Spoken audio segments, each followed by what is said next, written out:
Bien.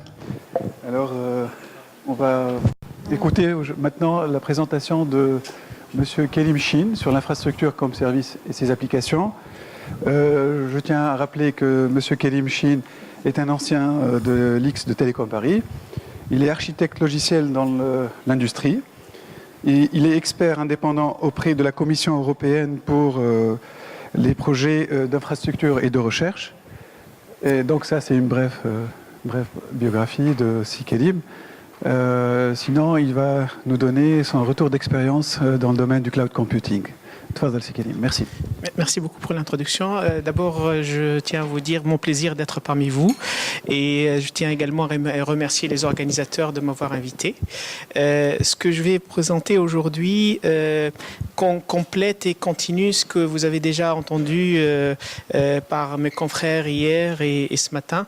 Et c'est une autre vision du cloud, c'est un autre angle de vue et c'est aussi, comme disait Sinabil, c'est un retour d'expérience qui vient de ce que j'ai vu dans le contexte de l'évaluation de projets européens et donc je vais commencer un petit peu par me positionner. Je suis plus un avocat du cloud public, donc moi et Wajdi chacun, on se complète. Il a donné des arguments en faveur du cloud privé. Il vous a montré comment on fabriquait. Je vais vous montrer le cloud public et je vais vous montrer en quoi ça peut vous être utile et comment ces deux visions se complètent et quel est l'avantage de l'une par rapport à l'autre. Rien de tel que les applications et le potentiel pour mettre en exergue et faire comprendre un petit peu et faire toucher du doigt le potentiel de chacune de ces infrastructures. Donc je vais commencer par une petite introduction. Vous avez dû tous voir ça un certain nombre de fois. C'est la définition d'une liste de cloud computing. On parle de caractéristiques essentielles que sont l'accès à travers Internet, l'accès à la demande, l'élasticité rapide. Je ne vais pas m'attarder là-dessus. Et puis les modèles de service, l'infrastructure comme service, la plateforme comme service et le software comme service. Il est devenu clair depuis le temps que ce qu'il y a de plus important, de plus essentiel, de plus nouveau, c'est l'infrastructure comme service. Et puis, les modèles de déploiement, on a parlé de cloud privé, de cloud public, mais éventuellement de la possibilité de combiner plusieurs modèles et d'avoir un cloud hybride. Donc le cloud public, au jour d'aujourd'hui, est fait d'offres venues de vendeurs essentiellement américains. L'offre la plus mature à ce jour, et c'est à mon sens là où l'essentiel se passe, pour l'instant, y compris la définition de ce que le cloud devrait être et la mise en place de standards de facto. C'est l'offre d'Amazon qui s'appelle AWS, Amazon Web Services. Donc là, je vais peut-être commencer par une petite démo rapide pour ceux qui n'ont jamais eu à manipuler AWS. Je ne sais pas si dans l'audience, certains d'entre vous ont eu une expérience du cloud public, que ce soit Amazon ou Azure. Donc il y a quelques personnes. C'était lequel, les clouds publics? Pareil. Ok, et donc Shahrazad qui a fait son mémoire de maîtrise avec moi a eu accès à Amazon, donc ça je sais. Donc il y a certainement trop peu de gens qui ont eu à manipuler le cloud public et à mon avis c'est un problème à adresser. Je vais vous montrer aujourd'hui pourquoi c'est indispensable d'avoir une expérience de la chose. Donc je vais commencer par vous montrer un petit peu à quoi ressemble le cloud d'Amazon. Est-ce qu'il y a un petit problème? Est-ce que ça va faire l'affaire? On dirait que oui, mais la résolution n'est pas terrible. Attends, je vais faire ça peut-être, ça sera mieux. Est-ce que c'est lisible?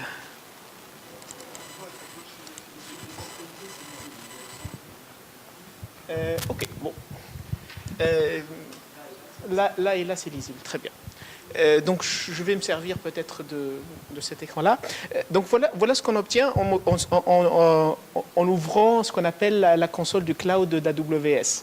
On a un certain nombre de services qui sont regroupés. Les premiers sont appelés services de compute and networking. Il y a le Direct Connect.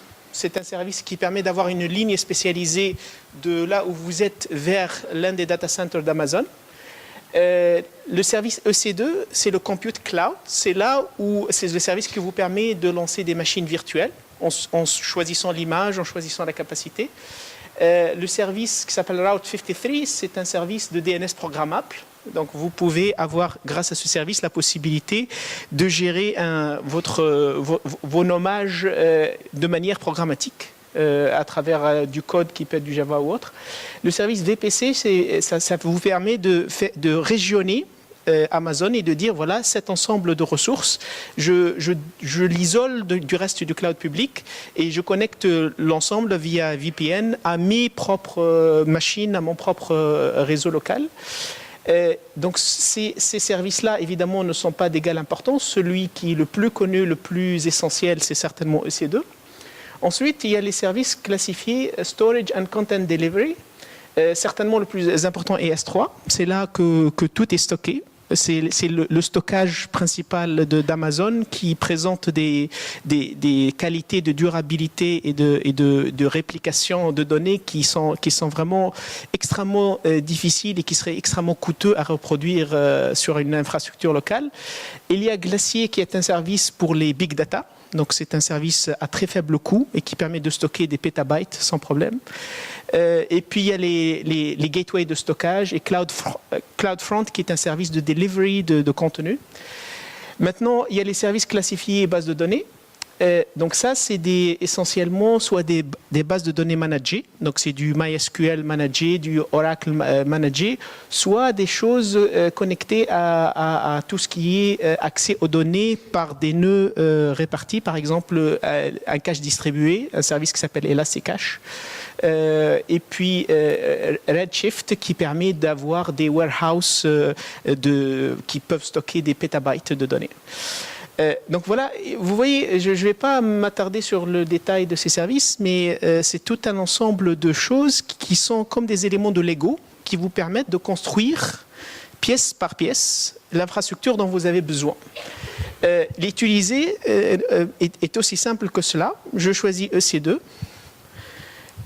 Je demande à voir les instances qui ont été lancées avec mon compte. Il y en a 2 actuellement. Je demande à lancer une nouvelle machine. On me propose un choix d'image. Je peux choisir une là-dedans, mais je peux aller fabriquer mon image moi-même et mettre dessus ce que je veux. Je peux aussi aller chercher l'image sur ce qu'on appelle le Amazon, le App Store d'Amazon. En fait, c'est un endroit où il y a des images dont certaines sont payantes. Et en les lançant, j'aurai à payer non seulement les frais d'Amazon, mais également les frais fixés par celui qui a mis son logiciel propriétaire sur ces images. Donc concrètement, si je souhaite lancer une machine pour traiter un problème qui a besoin de beaucoup de mémoire et mon PC ne permet pas de l'attaquer, je vais choisir par exemple le dernier Ubuntu. En ayant choisi cette image, je me vois proposer un certain nombre de capacités compatibles. Par exemple, il me propose ces capacités-là, M3.extra large et M3.twice extra large. Ces capacités-là correspondent à 15 gigas de mémoire, respectivement, et à 30 gigas de mémoire, et à des performances réseau qui vont de moderate à high. Ces images-là ne coûtent pas grand-chose, c'est de l'ordre du dollar de l'heure. Si mon problème a besoin d'une instance bien costaud en termes de mémoire, voilà, je pourrais passer à cette instance qui est memory optimized. Vous voyez, j'aurai accès en lançant cette image à 244 gigas et à l'équivalent de 32 CPU virtuels. Donc c'est une instance, si je l'achète, elle coûterait beaucoup d'argent, elle dépasserait peut-être les budgets de beaucoup de labos en Tunisie et ailleurs. Hein. Mais je peux disposer de cette machine pour un prix. Je peux vous montrer exactement ce que c'est. Donc là, vous voyez la liste des prix qui dépend de la région où vous allez lancer l'image. Donc là, typiquement, cette image-là, elle coûterait, si on regarde la capacité, donc là, c'est du CR1.8 extra large. CTRL F, donc c'est celle-là. Donc là, il y a évidemment plusieurs modèles de paiement, soit le paiement à l'usage, soit le paiement annuel qui permet de réduire le coût. Donc là, c'est ça l'image que je vous ai montrée, 32 processeurs virtuels et 244 gigas de RAM. Elle me coûterait $3, 3,50 $ de l'heure. Donc là, on voit que le cloud... Évidemment, c'est une technologie intéressante et la mise au point de cette technologie nécessite encore peut-être pas mal de recherche et de travaux, mais c'est aussi une matière première que vous pouvez utiliser et déployer pour attaquer des problèmes qui n'étaient pas attaquables par les moyens dont vous disposez actuellement. Si ce que vous voulez faire, c'est utiliser des cartes GPU, il y aurait certainement moyen d'aller chercher ça sur Amazon. Vous voyez ici, donc là, c'est deux types d'instances. Qui dispose de cartes NVIDIA et vous n'avez pas besoin de faire plus que de choisir la capacité correspondante et lancer l'image. Donc concrètement, une fois que j'ai fait le choix de la capacité dont j'ai besoin, j'ai un petit workflow qui me permet de spécifier, par exemple, tout ce qui correspond au port que je souhaite ouvrir, au stockage que je dois attacher à la machine, éventuellement taguer la machine pour l'identifier parmi un certain nombre de ressources. Et puis, je fais launch. Je choisis une paire de clés qui va me permettre de prendre le contrôle de la machine en tant qu'administrateur. Voilà, je choisis cette paire de clés-là. Je dis, voilà, j'ai la paire de clés, et puis je lance. La machine vient d'être créée et en revenant vers mon service EC2, je peux voir dans le panel des instances qu'il y en a une qui est en train de tourner là, pending. Elle va être disponible dans cette région US East qui contient plusieurs data centers et le data center où je vais opérer serait référencé 1E. Et donc, en quelques secondes, cette machine sera disponible et je pourrai en prendre le contrôle, installer ce que je veux dessus et éventuellement à un moment faire un snapshot et rendre ce snapshot partageable par d'autres, c'est-à-dire le rendre accessible à mes collègues, à mes collaborateurs ou qui soit. Donc, voilà, la machine est déjà là. Et il suffit donc d'aller demander à Amazon de quoi s'y connecter. Voilà, j'ai par exemple son adresse publique qui doit être quelque part, elle est là. Et je vais utiliser un outil tel que Putty. Donc là, je dis, voilà l'adresse de ma machine. Je vais me connecter en tant qu'Ubuntu. C'est l'utilisateur par défaut de la machine. Et je vais choisir la paire de clés que j'ai spécifiée au démarrage. Et voilà. Donc là, je suis dessus. Donc j'ai une machine de la capacité que je veux, sur laquelle j'ai la main. J'ai le contrôle total. En tant qu'administrateur, je peux la configurer. Évidemment, je peux installer un serveur VNC ou ce que je veux pour avoir du virtual desktop. Et tout se passe comme si la machine était vraiment sous mon bureau. Il y a vraiment, avec une connexion 3G, donc voilà tout ce que je suis en train d'utiliser, c'est ça en fait, c'est une puce 3G d'Orange. Et avec ça, je vais faire l'essentiel des démos. Vous allez voir que c'est extrêmement fluide, extrêmement efficace. Voilà, une fois que j'ai la main sur la machine, donc je peux en faire ce que je veux. Le problème qui persiste, c'est comment rendre ce potentiel accessible au plus grand nombre. Est-ce qu'il y a un moyen de faire en sorte que tout un chacun soit dispensé de passer par ces étapes un peu techniques et puisse aller droit au but, c'est-à-dire disposer de l'application dont il a besoin. Si ce quelqu'un est un statisticien, si ce quelqu'un est un physicien, si ce quelqu'un est un prof qui a besoin de faire un cours à distance, est-ce qu'il y a moyen de faire en sorte que le cloud ne soit plus juste des instances Linux ou Windows qu'il faut configurer en ayant une certaine connaissance IT, mais plutôt one click infrastructure, quelque chose où les gens viennent et trouvent ce qui correspond à leurs besoins et le rendent accessible à qui ils veulent. Donc là, je reviens au slide.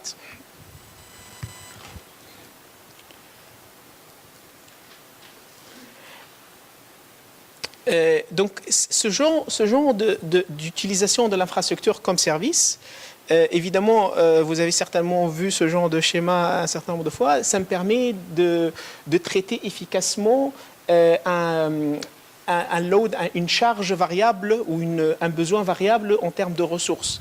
Si j'ai de temps en temps besoin d'une grosse machine, comme ici, ou si j'ai un besoin qui varie dans le temps, parce que de temps en temps, il y a des pics. C'est la fin du mois et on doit calculer un certain nombre de choses. Ce pic-là, il faut que je sois capable de l'adresser et puis éventuellement, des fois, une certaine périodicité. Et puis, éventuellement, dans le cas d'une start-up, on peut, en fonction du nombre d'utilisateurs qui accèdent aux services qu'ils proposent, on peut avoir une évolution continue de la courbe de besoins. Donc, pour adresser ce type de besoin avec un service tel que celui que je viens de vous montrer, il est très possible de faire en sorte que la création de ressources suive au plus près la courbe de besoin. Donc, les étudiants ont un TP à faire. J'ai besoin de 20 instances. Donc là, je crée les 20 instances. Et puis, quand je n'en ai plus besoin, je les supprime. Et puis, le lendemain, il y a un autre besoin. Il y a une webconférence qui doit rendre possible un accès Internet à, je sais pas, à 100 personnes. Donc, je recrée des instances. Et puis, voilà. Donc, coller au plus près à la courbe de besoin est évidemment ce qu'il y a de plus efficace en termes de coût. Mais ce n'est pas, à mon sens, l'aspect le plus important et le plus prometteur du cloud. Pour moi, le cloud a ceci d'explosif en termes de potentiel dans le fait qu'il transforme l'infrastructure en code. Ça veut dire quoi? Ce que je vous ai montré à travers l'interface interactive d'Amazon, j'aurais pu le faire en ligne de commande. J'aurais pu ouvrir un shell et exécuter des commandes pour créer un serveur, ensuite m'y connecter et le configurer et le rendre disponible. Ce que j'aurais fait en ligne de commande, j'aurais également pu le faire en Java. Le code qui m'aurait permis de créer l'infrastructure et de la rendre disponible, j'aurais pu le partager. Il y a une métaphore que j'aime bien pour cet aspect du cloud qui est la programmabilité. Le fait que l'infrastructure devient code, c'est l'imprimante 3D.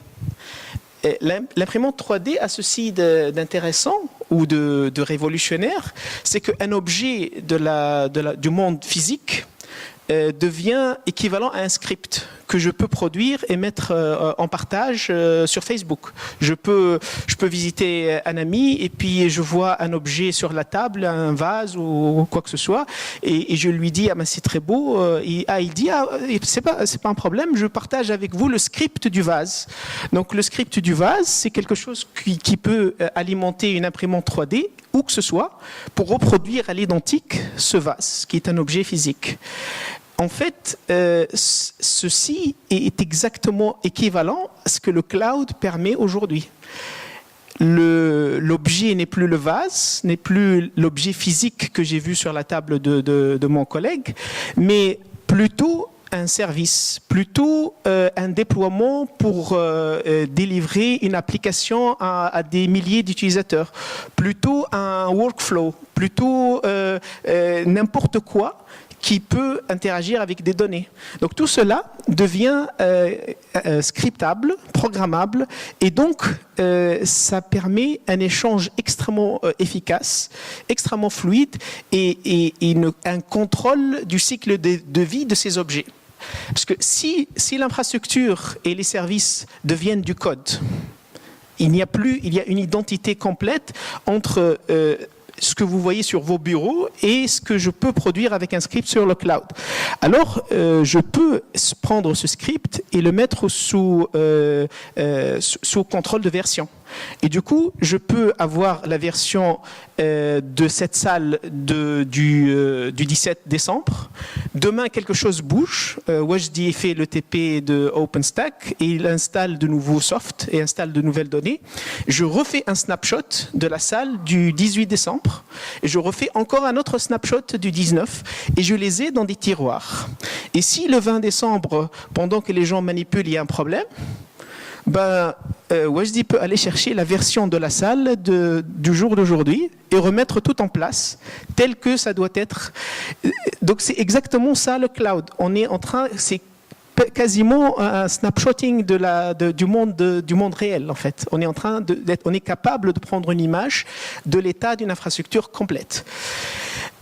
Évidemment, vous voyez un petit peu tout ce que cela comporte comme avantage. Pour que cela devienne possible, donc le cloud offre des API, des web services que tout un chacun peut appeler à partir de code. Et ces services, évidemment, vont instancier des éléments de Lego, donc des composants structurels interconnectables. Et ces composants structurels interconnectables peuvent, par exemple, être les éléments dont j'ai besoin pour livrer une application web hautement scalable, Facebook. Facebook serait livré à travers des éléments tels que ceux-là. Vous êtes ici, vous allez demander facebook.com. Premier contact avec Amazon, c'est d'aller taper dans le DNS programmable Route 53. Donc la résolution du nom va ramener à votre machine l'adresse IP avec laquelle il faudrait interagir. Donc premier bloc d'interaction, le DNS.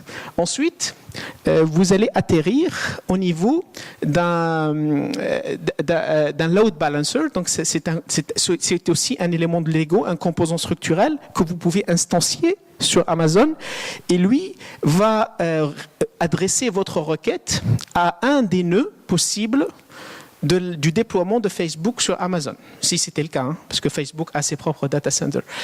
Donc votre requête qui est là va atterrir au niveau de l'un de ces nœuds, et ces nœuds contiennent quoi? Contiennent par exemple les serveurs Apache qui vont livrer tout ce qui est statique sur Facebook, les images, les icônes, un certain nombre de templates. Donc tout cela va être renvoyé par l'un de ces nœuds. Et puis, une fois que vous attaquez une partie où votre navigateur va demander le chargement d'un contenu qui est dynamique, en fait, qui est par exemple vos posts ou quelque chose qui vient des bases, la requête va passer dans un autre load balancer.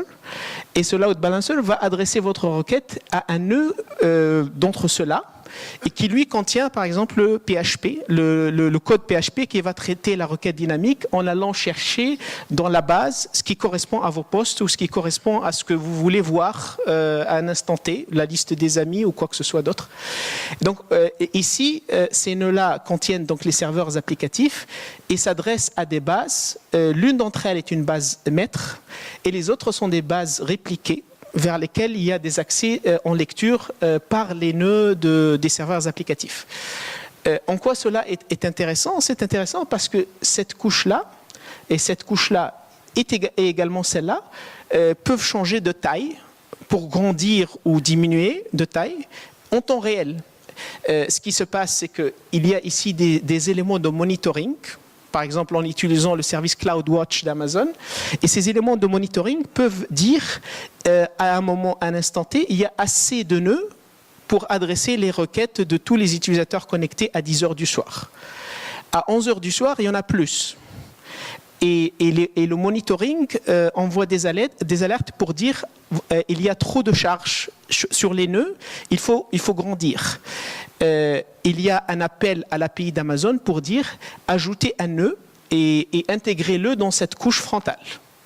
Et ajouter aussi un nœud et intégrez-le dans cette couche back-end. Et c'est comme ça que passer de 100 utilisateurs à 100 000 se passe de manière extrêmement fluide et naturelle. Évidemment, il n'y a pas d'intervention humaine. Le auto-scaling se passe à travers du monitoring et l'accès à l'API de création de ressources. Évidemment, les bases de réplication, je peux aussi changer leur nombre et ajouter des bases miroirs pour les read replicas. un exemple de site qui utilise ce genre d'infrastructure. Je vous ai parlé de Facebook, mais Facebook il n'est pas sur Amazon. Mais par exemple, Animoto, c'est une petite start-up qui propose aux gens de prendre des photos et de faire de ces photos une petite vidéo qu'ils peuvent partager instantanément sur Facebook. C'est un petit service. Au départ, ils étaient quelques dizaines à en connaître l'existence, à l'utiliser. Et puis, soudain, le service est devenu connu par plus de gens grâce à l'application Facebook et la demande en termes d'accès a évolué de quelque chose qui pouvait être adressé par 3 ou 4 instances sur Amazon à quelque chose qui aurait besoin de 5000. Donc passer de 3 à 5000 devait se faire sur un laps de temps très court. Il ne s'agit pas d'attendre des semaines, le temps d'acheter des machines et les déployer. Si vous faites ça, vous perdez c'est-à-dire l'intérêt des gens qui viennent et essaient de se connecter et qui n'y arrivent pas. Une fois qu'il est perdu à jamais. Donc vous êtes contraint d'être dans une configuration élastique qui vous permet de passer de 3 nœuds à 5000 dans un temps qui est d'une heure ou 2 heures pour être sûr d'être capable d'adresser le load. Évidemment, ça n'aurait pas été imaginable autrement que sur un cloud public. Ça, c'est un autre exemple de ce qu'on appelle les reference architectures. Donc, ici, si vous cherchez dans Google AWS Reference Architectures, vous allez trouver un certain nombre de graphes comme celui-là qui vous expliquent, selon le besoin, selon le type d'application, selon ce que vous voulez faire, quels sont les éléments structurels qu'on peut aller chercher sur Amazon, interconnectés pour assurer le service en question. Donc là typiquement, c'est un service qui permet de faire du streaming massif, de faire en sorte que des abonnés puissent accéder à des films en HD, en streaming live. Donc ce genre de choses. Donc là, l'utilisateur est là. Encore une fois, Route S3 pour le DNS.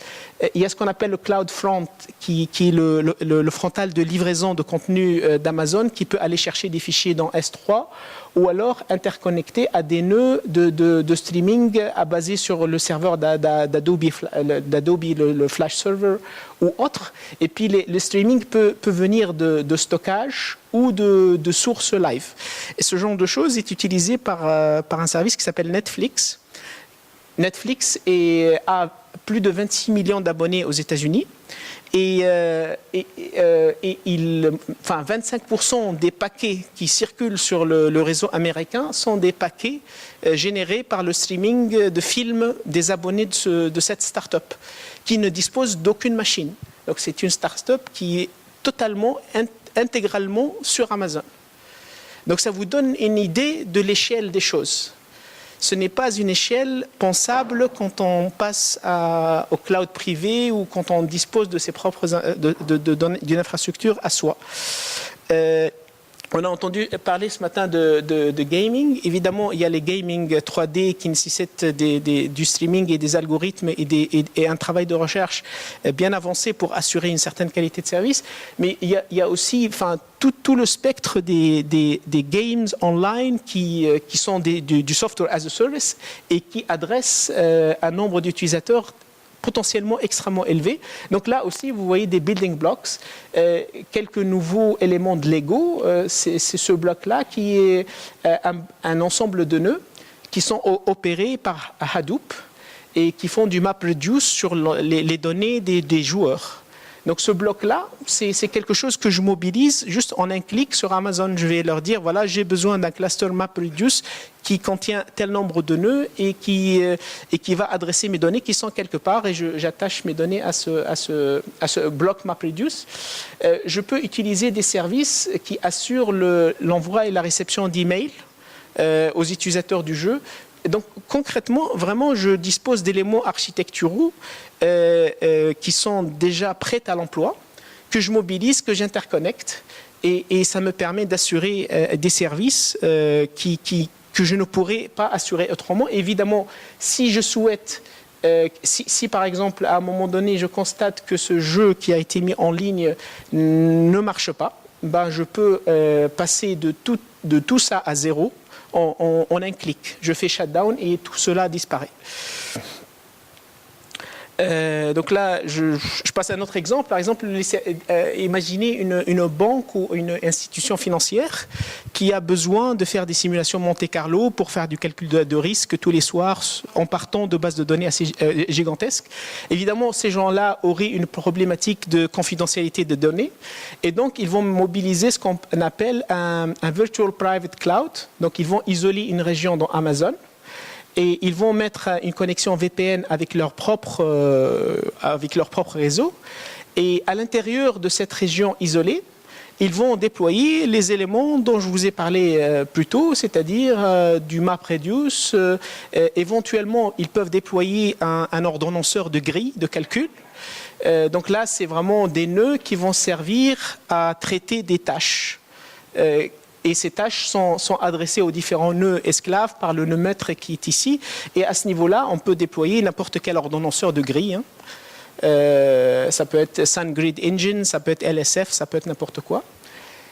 Et puis voilà. Et donc ce genre de choses, encore une fois, peut traiter des données qui peuvent être extrêmement grosses. C'est-à-dire, on parle de l'échelle du pétabyte. On peut utiliser Glacier, qui est vraiment l'endroit pour stocker ces données massives. Voilà. Donc, vous pouvez aller sur AWS Architecture, Reference Architectures, et vous allez trouver beaucoup de ces diagrammes qui vous expliquent un petit peu comment faire usage de l'infrastructure.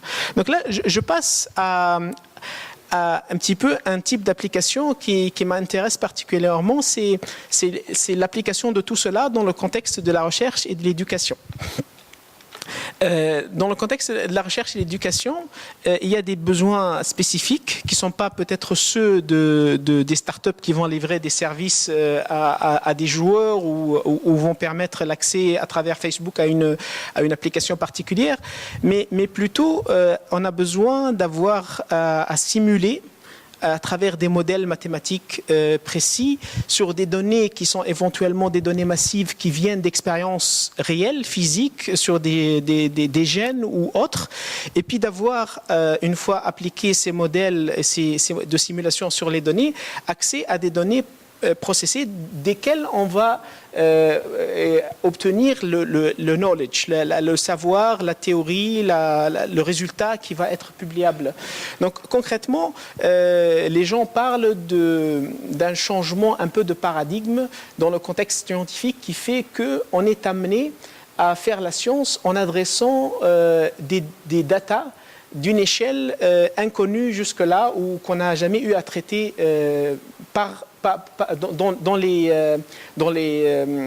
soit par les machines qu'on avait quand on faisait de la physique des particules et qu'on utilisait des clusters. Là, actuellement, on est face à ce qu'on appelle la Data Intensive Science. Et la Data Intensive Science, c'est pas seulement la physique des particules, c'est aussi la génomique, c'est aussi l'astrophysique. Toutes ces disciplines produisent des masses gigantesques d'informations et pour adresser ce challenge, il s'est créé une discipline qui s'appelle la e-research pour voir comment on peut utiliser des grosses machines, de la technologie pour aider les scientifiques à faire face à tout cela. La e-research, pendant des années, a travaillé à imaginer justement ce qu'on pourrait déployer pour assurer aux chercheurs les moyens de produire la science. Et ce qui a été produit au fil des années n'était pas satisfaisant. On a vu plein de choses comme les Science Gateways, comme les grilles de calcul, comme les environnements collaboratifs mis à la disposition des communautés spécifiques qui avaient tous un problème fondamental, c'est que ça restait trop technique, trop compliqué. Ça ne répondait pas à un besoin concret et ça ne permettait pas aux uns et aux autres d'avoir les outils qu'ils utilisent au quotidien déployés dans le contexte qu'il leur faut, c'est-à-dire avec les capacités de mémoire et le nombre de processeurs dont ils auraient besoin pour tel ou tel problème. Ceci résonne avec le fait que de plus en plus, les problématiques des chercheurs sont aussi des problématiques qu'on côtoie dans le monde industriel et partout ailleurs. Le data deluge est partout. Adresser les challenges liés aux données massives devient quelque chose de plus en plus urgent et devient quelque chose où les outils dont on dispose et leur efficacité sont critiques pour vraiment avoir une réponse aux questions et pour extraire de ces données le modèle ou la stratégie ou l'optimisation nécessaire. Voilà. Ceux qui adressent des données et utilisent de l'infrastructure dans le contexte scientifique utilisent des outils. Certains d'entre vous pourraient reconnaître sur ce slide des outils peut-être qu'ils ont eu à manipuler. Qui dans la salle a déjà eu l'occasion d'utiliser MATLAB par exemple? Tout le monde. Excellent. Qui d'entre vous connaît R, l'outil statistique? Excellent. Donc Python? Très bien. Donc concrètement, dans le contexte de la simulation numérique ou de la manipulation de modèles mathématiques ou data mining en général, ou de data mining en général, les gens ne programment pas en C ou en Java. Ils ont des environnements où ils interagissent à travers une console avec un ensemble de fonctions. Donc j'écris quelque chose qui m'évalue une fonction et qui me permet de traiter les données et d'obtenir un résultat. Ces environnements se ressemblent. Mais ils n'ont pas le même domaine d'application et ils n'ont pas le même spectre d'utilisateurs et ils n'ont pas le même impact. Il était question de faire en sorte que tout ce que vous voyez sur ce slide puisse être utilisable de manière cohérente et consistante sur des clouds et sur des grilles et sur tout type d'infrastructure que les chercheurs manipulent au quotidien. Donc l'objectif était de dire, OK, le cloud est là, son potentiel est là. Est-ce que je peux créer au-dessus de OpenStack, est-ce que je peux créer au-dessus d'Amazon quelque chose où ces différents outils deviennent des composants interactifs collaboratifs que tout un chacun peut mobiliser et créer et partager avec d'autres.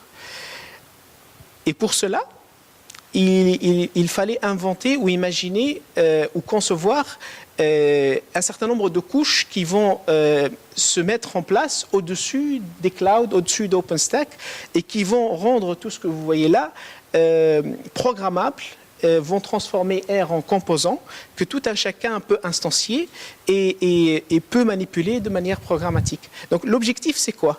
L'objectif c'est de dire on aurait besoin de faire dans le contexte du traitement de données et de la data science ce que les gens ont fait dans le domaine de l'électronique. Qui a déjà entendu parler d'Arduino et de Raspberry Pi? Qui a déjà eu à faire quelque chose avec ces cartes-là? Une personne, deux personnes, trois personnes. Donc en fait, Arduino et Raspberry Pi, c'est des cartes électroniques extrêmement bon marché, que tout un chacun peut acheter et qui ont des interfaces permettant de les connecter à Internet, à un capteur de lumière, à un capteur de température. D'un autre côté, je peux les connecter à des entités qui interagissent avec le monde physique, je ne sais pas, un moteur ou à n'importe quoi qui pourrait vraiment, par exemple, fermer les stores dans une maison ou interagir avec n'importe quel appliance ou n'importe quel objet que j'ai à la maison. Et donc, ces petites cartes électroniques sont tellement faciles d'accès que des enfants pourraient s'en servir pour construire des systèmes réellement sophistiqués. Donc, un Raspberry Pi, par exemple, pourrait être utilisé par un gamin comme celui sur la photo pour fabriquer une petite voiture de course télécommandable. Il suffit que ce gamin soit capable d'aller sur un site web, chercher un script qui va configurer le Raspberry Pi et pour qu'il dispose instantanément de quelque chose que seuls des électroniciens ou des gens ou des ingénieurs avaient la capacité de faire auparavant. L'idée de dire, et maintenant la question est de dire, est-ce qu'on peut aller aussi loin dans le contexte du data science. Est-ce qu'on peut assurer aux chercheurs des objets qui soient comparables à Raspberry Pi ou Arduino et qui leur permettent instantanément de mettre côte à côte un certain nombre de capacités, de composants, et de faire en sorte que leurs statistiques ou leur analyse de données soient déployées, deviennent accessibles dans un contexte interactif, collaboratif et agissant sur le cloud. Donc c'est ça un petit peu l'objectif. Si on arrive à faire ça, on va pouvoir assurer un certain nombre d'objectifs. Le premier des objectifs, c'est de dire actuellement, ceux qui font de la recherche et qui ont besoin d'infrastructures, ils ont les pieds et les poings liés par le fait qu'en face d'eux se trouve un service IT qui généralement n'est pas suffisamment réactif et ne met pas à disposition ce qu'il faut. Ce service IT opère pas seulement ici en Tunisie, mais un petit peu partout au sein des institutions éducatives comme une sorte de dictature. On ne peut pas vous mettre à disposition ce logiciel parce qu'on ne l'a pas encore validé. On ne peut pas vous mettre à disposition ceci ou cela parce que ça peut ramener des virus.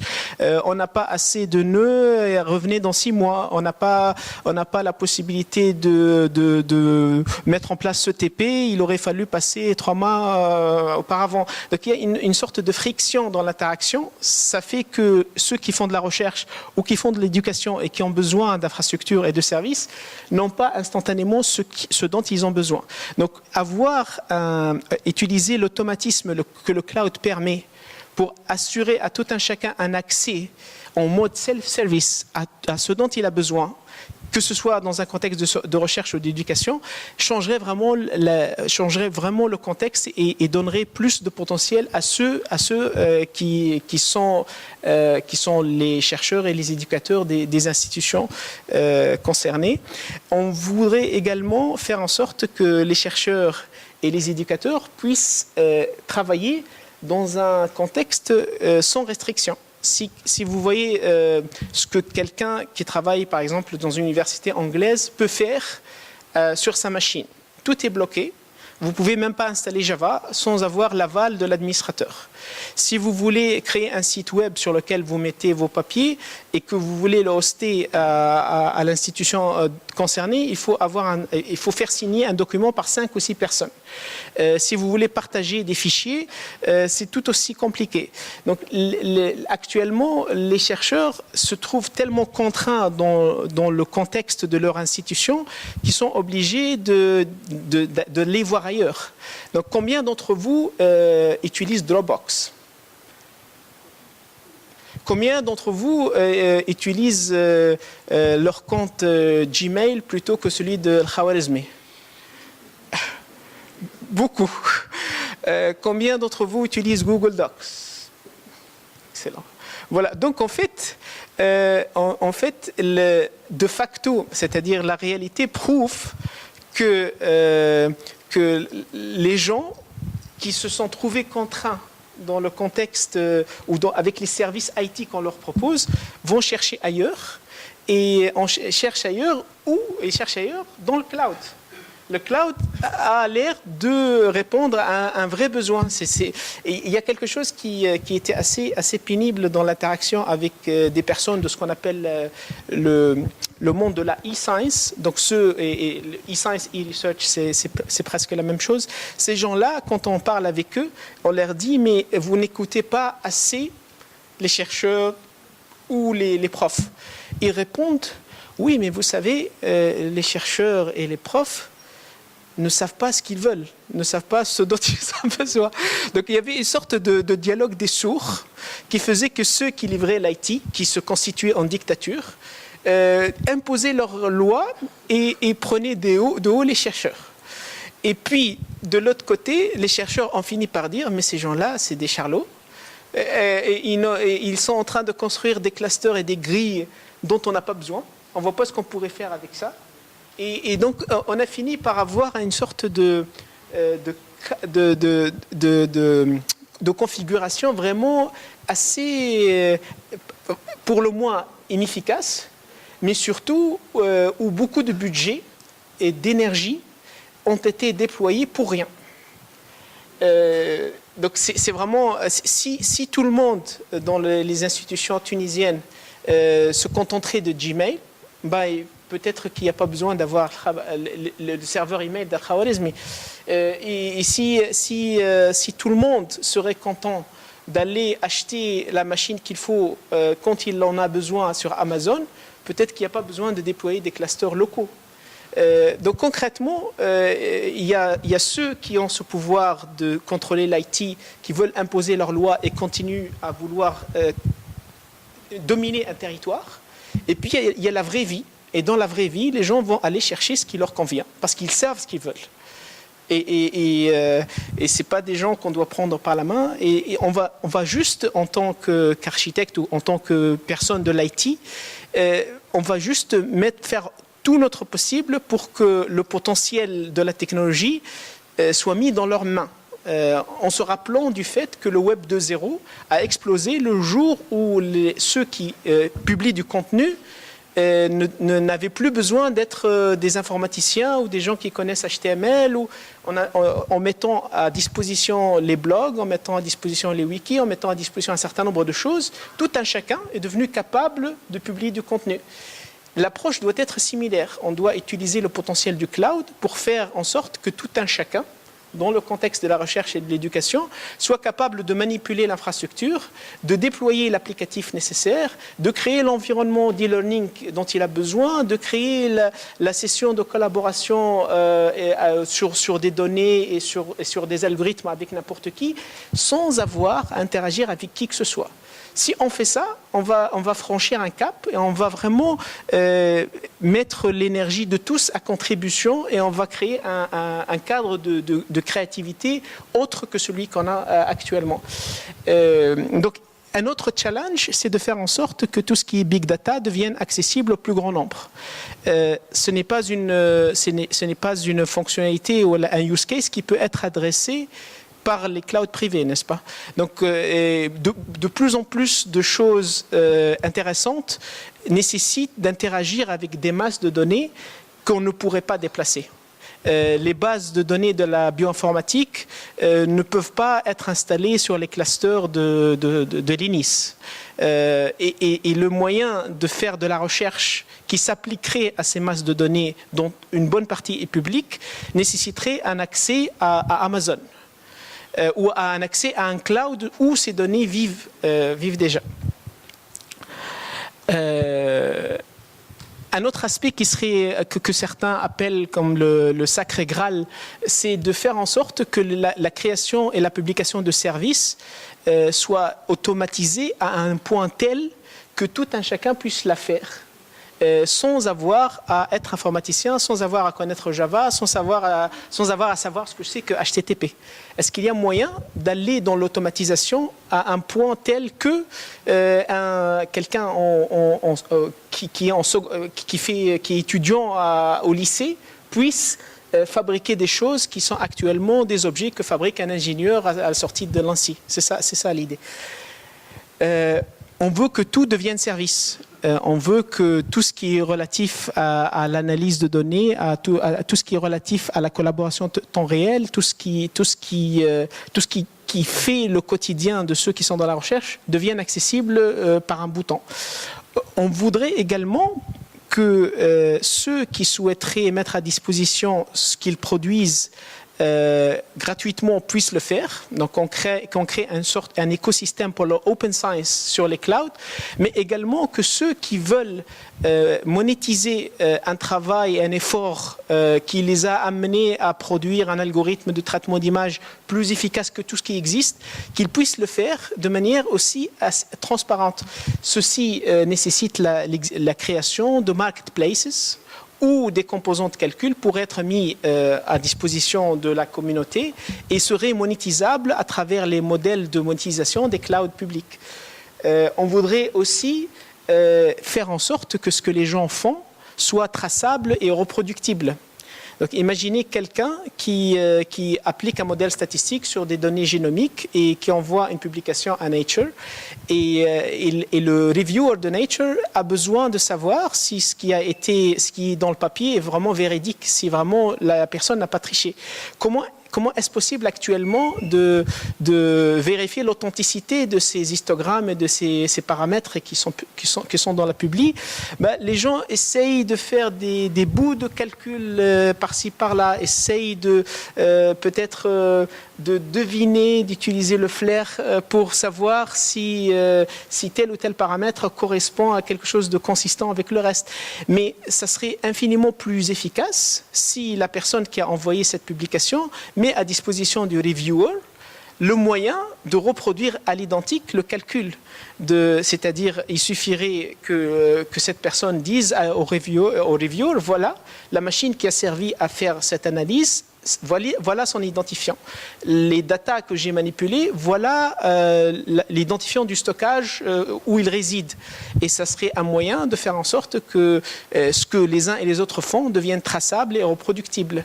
Donc ça c'est un use case important. C'est un use case qui n'est pas actuellement adressé ni au niveau des journaux, ni au niveau de l'infrastructure sur laquelle opèrent les uns et les autres. Voilà. Donc, maintenant, revenons un peu à la technique. Pour que ce que je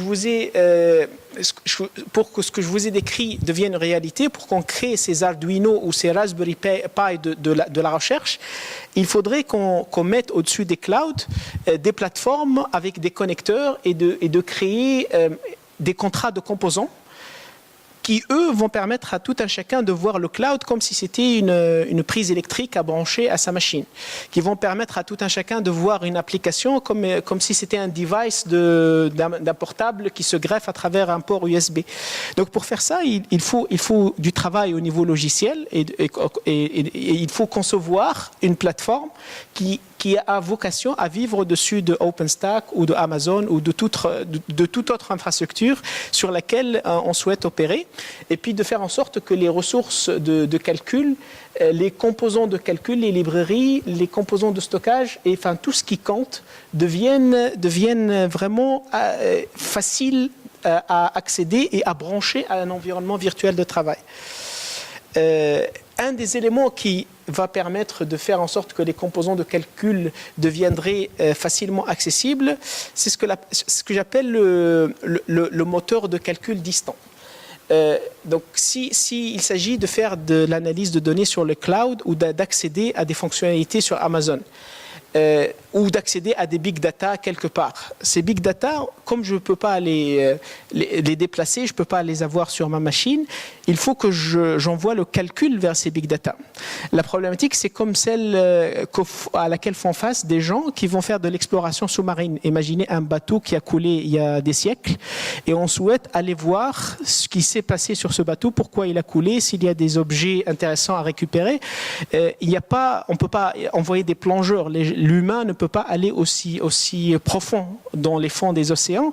Et donc, on va envoyer un petit sous-marin, un genre de robot, qui a un certain nombre de contrôles, qui a un bras mécanique, qui a une caméra, qui a tout ce qu'il faut pour que je puisse opérer à distance sur ces données et sur ce bateau qui est dans les fins fonds marins.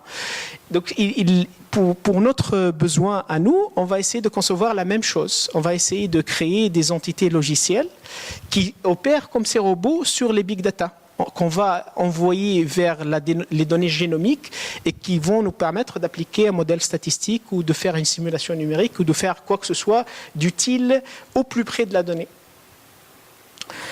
Une fois qu'on a créé ces robots d'analyse de données, qui peuvent vivre sur les clouds, on peut imaginer de les rendre collaboratifs. C'est-à-dire l'exploration des fonds marins pourrait se faire par des experts dont l'un est sur le bateau et l'autre est quelque part à Paris.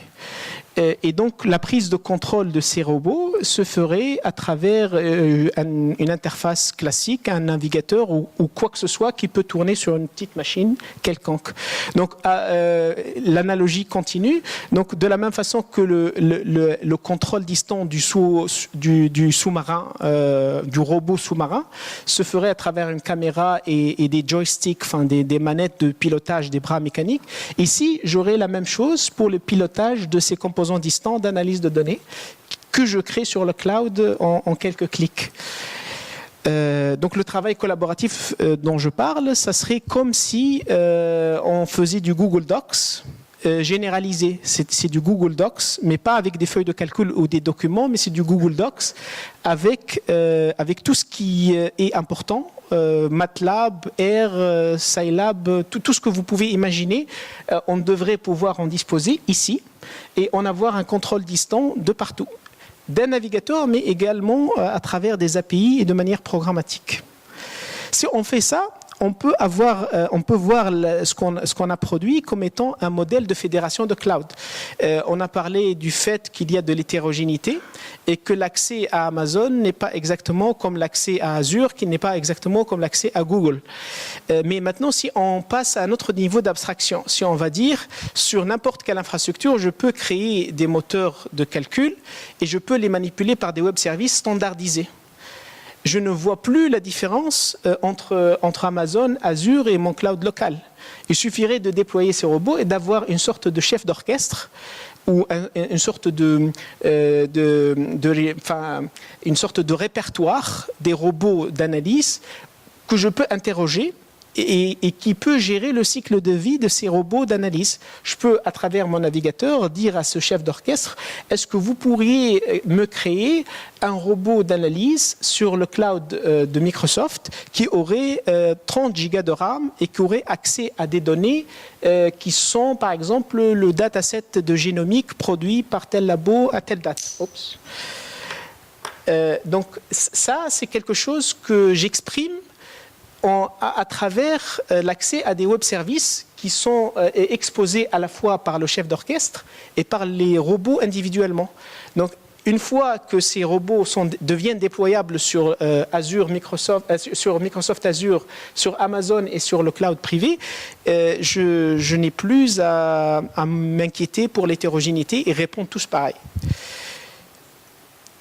Si on fait un zoom sur une de ces machines, donc là, je prends l'une quelconque de ces machines, prenons celle qui tourne sur Amazon, et je regarde un petit peu plus en détail ce qui est en train de tourner et comment se fait cet accès et comment j'interagis avec ces robots. Donc le contour en marron, c'est un peu le contour de la machine virtuelle, de l'instance de machine virtuelle qui tourne. Je vais récupérer ça.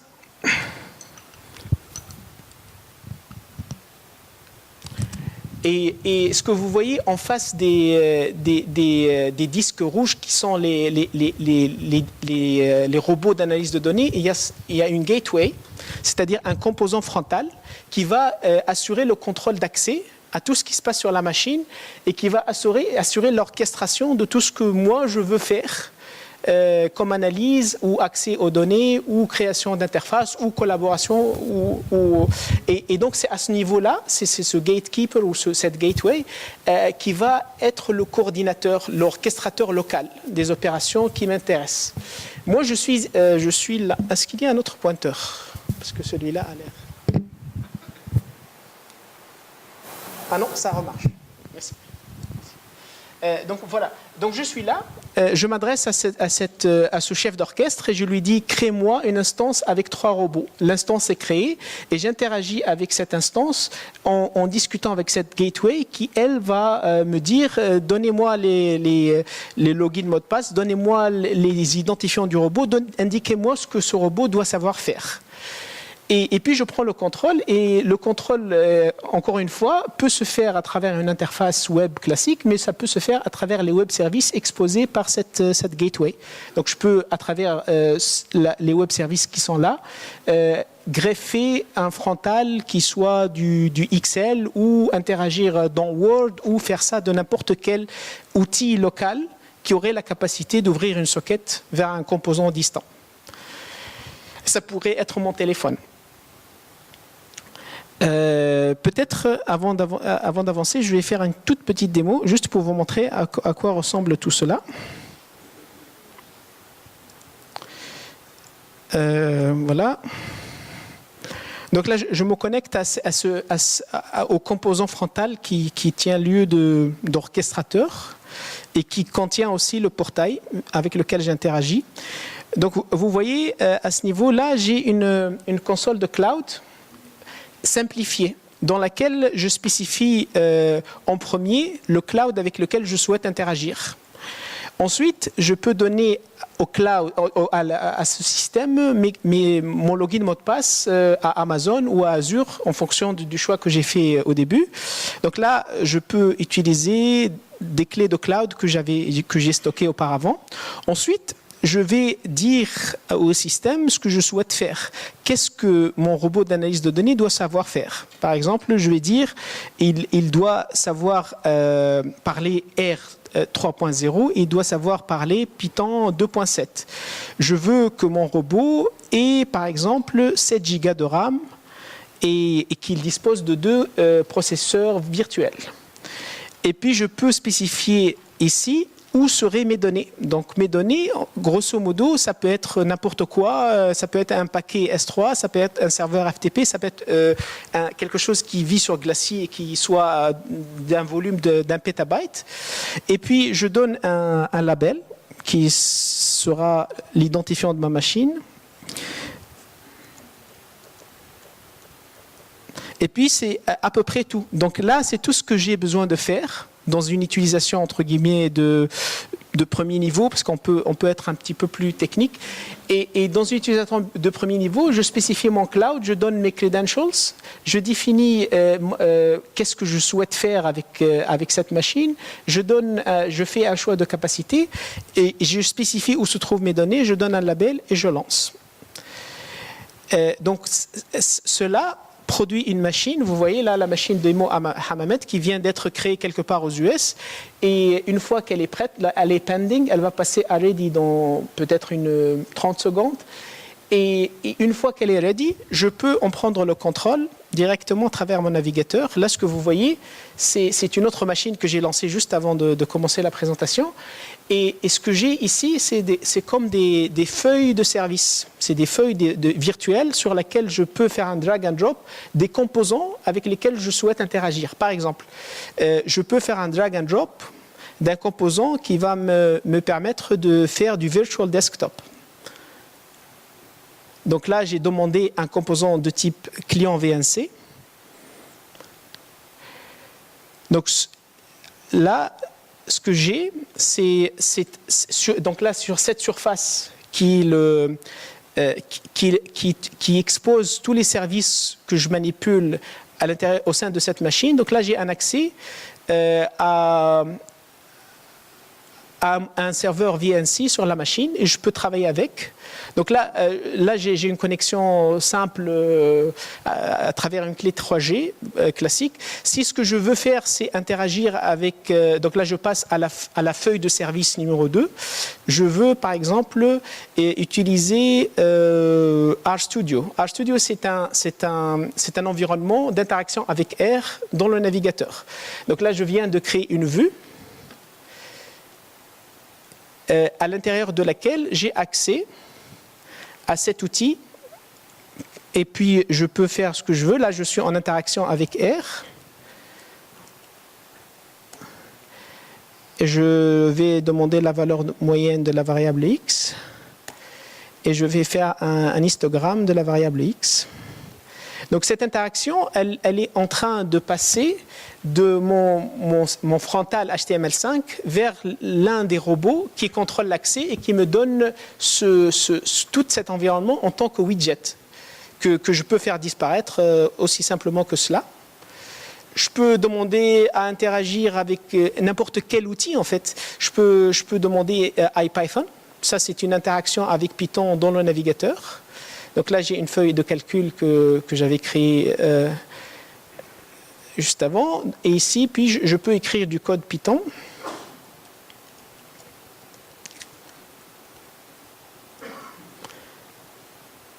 je peux produire, là c'est une interaction avec un Python qui est en train de tourner sur la machine distante et qui a accès à 200 gigas de RAM si j'ai besoin d'attaquer un problème de 200 gigas de RAM. Et à tout instant, je peux faire en sorte que une des personnalités du moteur de calcul soit adressée par une console directement. Donc là, par exemple, je viens de demander une console qui me permet d'interagir avec la personnalité R, la personnalité Python, la personnalité Groovy. Enfin, le moteur de calcul, en fait, c'est une sorte de substrat en Java sur lequel sont greffées les librairies natives de tous les moteurs de calcul importants. Donc ça pourrait être Mathematica, ça pourrait être MATLAB. Par défaut, il y a tout ça. Donc là, je peux refaire la manip de tout à l'heure, redéfinir une variable. Et puis faire un plot de cette variable. Donc ça va déclencher sur cette surface de service la création d'une autre vue qui va contenir ce que le moteur de calcul a produit à distance. Si je souhaite interagir avec quelqu'un tout en opérant sur cet environnement, je peux dire par exemple Wajdi est quelque part et va se connecter au même environnement que moi et va accéder à ces mêmes feuilles de service. Donc là je vais aller dans collaboration et je vais ajouter Wajdi comme personne ayant accès à tout le contrôle de ce moteur de calcul. En faisant cela, si Wajdi se connecte,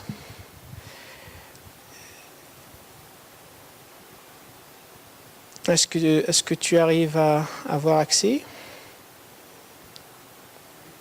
Ok, ça charge. Tu pourrais te connecter sur mon Wi-Fi si c'est plus rapide.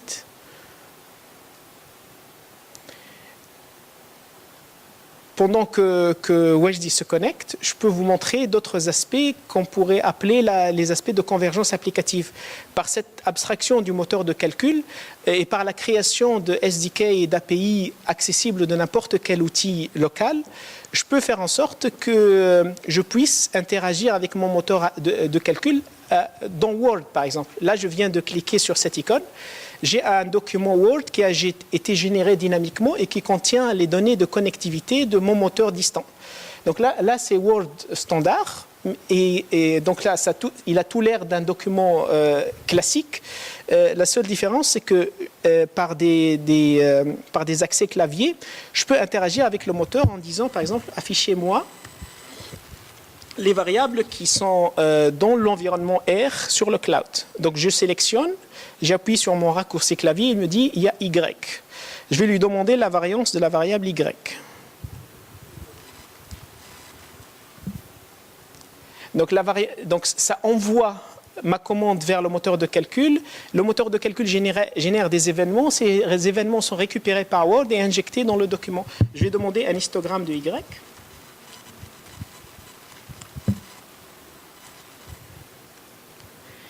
L'histogramme de Y est généré sur le cloud et est injecté dans mon Word. Je peux faire la même chose avec Excel. Je peux faire la même chose avec n'importe quel outil qui a la capacité d'ouvrir une connexion vers le cloud.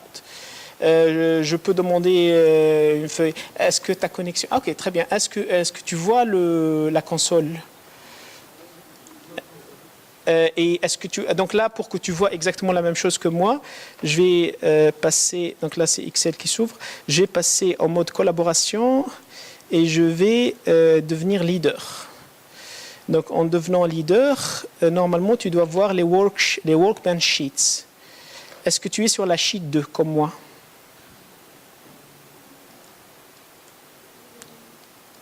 Je repasse sur la sheet 2. Oui? Non? Ok, est-ce que tu peux faire un plot de Y? Juste en tapant plot de Y dans la console. Donc là, il y a un curseur qui est juste là. Sur ta machine, tu écris quelque chose et tu fais entrer.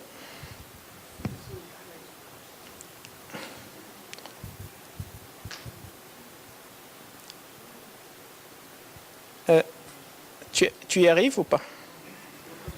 Ah. Donc là, tu n'es pas sur la même sheet que moi, probablement. Attends, je vais basculer. peut-être qu'il n'est pas en train de suivre non plus. Je bascule vers la feuille 3. Est-ce que tu vois la feuille 3? Peut-être qu'il n'est pas en train de suivre, que la vitesse de ton Internet n'est pas assez bonne. Je vais recréer une console, et si tu la vois, tu me dis.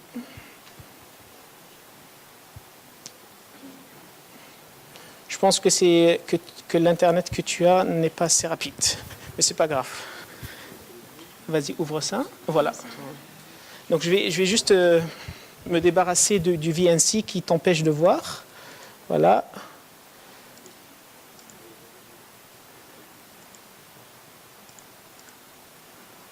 Voilà.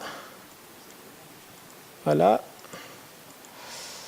Donc, est-ce que maintenant tu ajustes la console dans la feuille 3? Oui? OK. Donc, on va utiliser, dans ce cas, la console qui est là. Est-ce que là, maintenant, tu vois la console? Et essaye d'écrire quelque chose ici. Fais un plot de Y.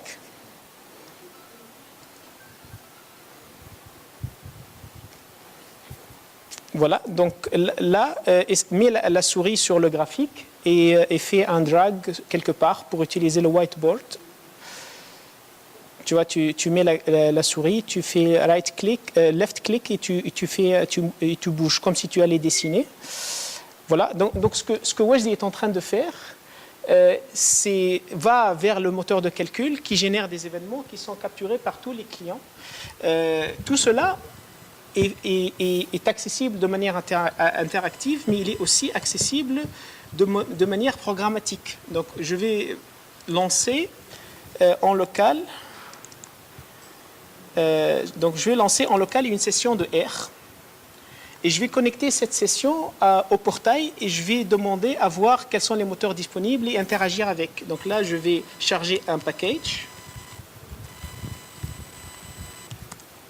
Et je vais demander à ce package de me connecter avec mon identité.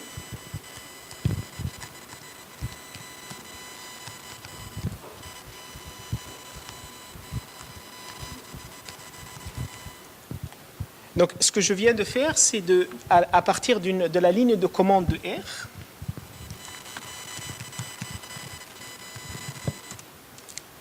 je viens de créer une session qui va me permettre d'interagir avec les moteurs de calcul distants sans quitter mon R local. Donc là, je vais faire un portal.search. Donc là, ça me renvoie la liste des moteurs de calcul dont je dispose. Je vais demander une connexion à celui qui est le moteur de calcul Ubuntu Medium, celui que j'ai partagé avec Wajdi. Donc, qui est le troisième élément de cette structure de données. Donc, je vais faire Donc, je vais extraire le troisième élément de cette structure de données. Et je vais faire un engine connect.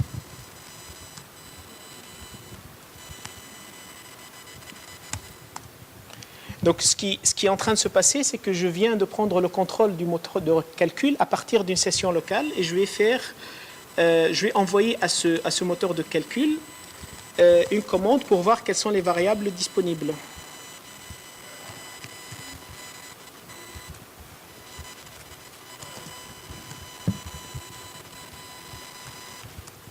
Donc, la réponse du moteur de calcul...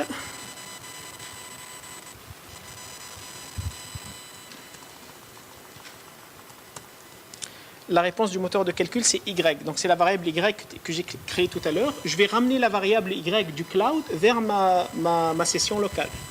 Je vais faire un engine.get. Et je vais dire au système quel est le moteur que je souhaite adresser. Et je vais demander à ramener la variable Y. Donc maintenant, si je regarde localement, j'ai une variable Y qui vient d'être ramenée du cloud, c'est celle-là. Je peux faire l'inverse, je peux pousser des données de ma session locale vers le cloud, je peux lancer des calculs en mode asynchrone et récupérer les résultats une fois qu'ils sont là. Donc à travers ce petit package, j'ai un accès programmatique qui me permet de faire au cloud ce que je veux à partir d'un environnement local. Donc l'idée, c'était de faire en sorte que ce qui était disponible sur Amazon, donc là, vous voyez que donc Amazon me permet en tant qu'utilisateur d'accéder à une console de cloud, à des SDK, à des API et des lignes de commande pour créer des machines, pour créer des entités de stockage, pour créer un certain nombre d'artefacts virtuels. En passant à un autre niveau d'abstraction, j'ai la même chose, j'ai une ligne de commande, j'ai une console, j'ai des SDK et des API, mais qui parlent un autre langage, qui ne parle pas le langage de la machine ou de l'entité de stockage, mais le langage du moteur de calcul et d'analyse. Voilà. Je vais peut-être conclure. Donc voilà. Et je vous ai montré une façon de faire en sorte que le potentiel du cloud devienne accessible facilement à la vaste majorité des chercheurs et des étudiants. Ceci est possible en utilisant le cloud comme une sorte de grosse imprimante 3D de service, où je peux aller chercher dans un tiroir la description d'un ensemble de composants et de capacités, et en les déployant en temps réel et en donnant l'accès à travers une interface HTML5 standard. Et puis, ceci permet de voir le cloud plus ou moins comme un environnement, un écosystème dans lequel les uns et les autres peuvent collaborativement créer un ensemble d'artefacts et les partager soit en mode synchrone, soit en mode asynchrone. Et puis, l'idée, c'est vraiment d'avoir quelque chose qui soit multicouche, où je peux à la fois avoir un accès interactif, mais aussi faire que tout devienne scriptable, donc partageable en tant que bout de code. Voilà, je vous remercie pour votre attention, et puis s'il y a des questions, je serai ravi de vous répondre. Alors, merci Kélim. On va passer à l'audience pour voir s'il y a des questions parmi l'audience. Merci, Karim. Donc, je vais vous poser une question à propos de Elastic Air et peut-être de l'environnement en entier. Donc, à part les services qu'on peut trouver dans le menu New, est-ce qu'il y a d'autres choses qu'on peut nous-mêmes injecter dans le cloud? Par exemple, nos propres développements en Java, en .NET, des services qu'on peut développer, qui sont accessibles à travers SOAP ou JSON, par exemple. Absolument, absolument. En fait, concrètement, quand vous instanciez la machine, on vous renvoie une identité d'un utilisateur Linux, donc, qui vous permet de vous connecter par SSH et de faire ce que vous voulez. Donc ça, c'est un premier niveau de réponse. Il y a quelque chose de très important qui est le workspace du moteur de calcul.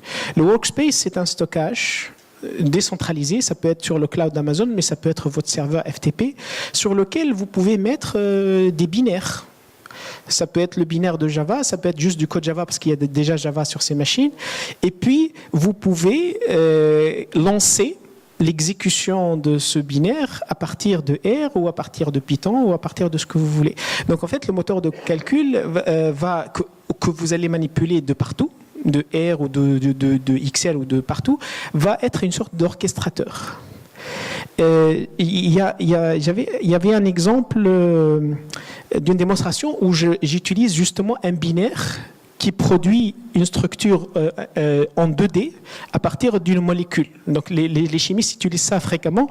Si le truc est toujours accessible, je peux en 2 secondes vous montrer un exemple où vraiment ça se fait en un rien de temps.